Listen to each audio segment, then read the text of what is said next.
Ninja and Flannel. Here's a tutorial on how to properly and more effectively throw tomahawks. Here we go. So first off, I want to talk about the ways people are doing it wrong. Now, a lot of people do the two-handed, and this is largely because the tomahawk throwing places you go and pay for, they often do that where if you have a smaller build, they tell you to use two hands, hold up, and throw it. Now, I believe that if you have to do that, your tomahawk is just too heavy for you if you're a smaller build or something like that. So I think that if you should be able to throw a hatchet or tomahawk with one hand, so choosing the right one is going to be important to start. On that note, these tomahawks I have here are from Ned Foss. They actually support the channel quite a bit, and they sent these out for me to try for free, full disclosure. So I'll have a link in the description if you like the look of these exact ones. They are a good quality build. Moving on. An important part of the form is making sure that your knuckles and the blade are all streamlined together, as in you don't want to have it thrown like this, which is obviously dramatic, but even a little off will send it spiraling out of control. So you want to get it where your knuckles here are in line with the front spine there. That way you're all in a streamlined motion, so your blade is actually in line as you throw it. The other mistakes people make are when they release the tomahawk, they come around and they kind of give it a flick. I don't know why, but everyone does it. Come around and they flick their wrists for some reason, trying to get it to spin faster, which usually makes it tumble out of control, and they don't know, it's really just like a gamble if it's gonna hit handle first, blade first, top first. So the flick is something you want to get rid of.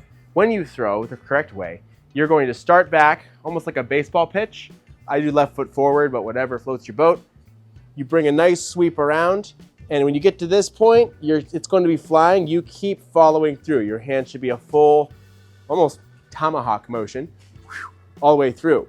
Why this is, when you release it really quickly, it's going to ride your hand like that, the handle, which is going to in turn slow your rotation. So it doesn't just flip real fast.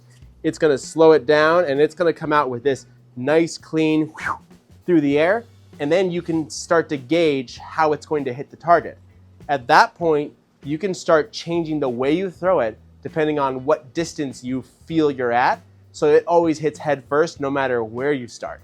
So when you get a little further, you'll add your thumb to the spine or your index finger. I like the thumb personally, it's got more power.